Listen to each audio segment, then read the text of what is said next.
வணக்கம் மக்களே! என்னதான் இட்லி தோசைக்கு chutney, sambar, chicken gravy, mutton குழம்புன்னு இருந்தாலும், எங்க வீட்ல இட்லி பொடி இல்லாம இட்லி தோசை யாருமே சாப்பிட மாட்டோம்.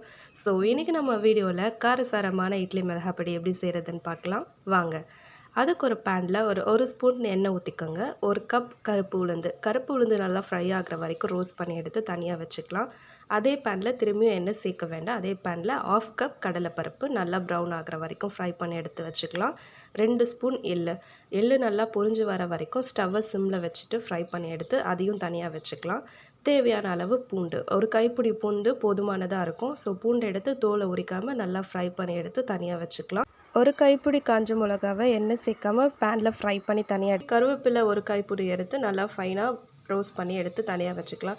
ஸோ இவங்க எல்லோரும் கூல் டவுன் ஆனதுக்கப்புறம் ஒரு மிக்ஸி ஜாரில் எல்லாரையும் சேர்த்துட்டு 1 ஸ்பூன் உப்பு, 1/2 ஸ்பூன் பெருங்காயத்தூள் சேர்த்து ஃபைன் பவுடராகவும் இல்லாமல் கொரகொரப்பாகவும் இல்லாமல் கொஞ்சம் ரவை பதத்துக்கு நல்லா கிரைண்ட் பண்ணி எடுத்துக்கிட்டிங்கன்னா காரசாரமான இட்லி மிளகாய் பொடி ரெடி ஆகிடும். ஸோ இட்லி தோசைக்கு ஒரு பர்ஃபெக்டான சைட் டிஷ்ஷு. ஸோ பொடி தோசை செஞ்சு நல்லெண்ணெய் ஊற்றி சாப்பிட்டு பார்த்துட்டு எப்படி இருக்குன்னு கமெண்ட் பண்ணுங்கள்.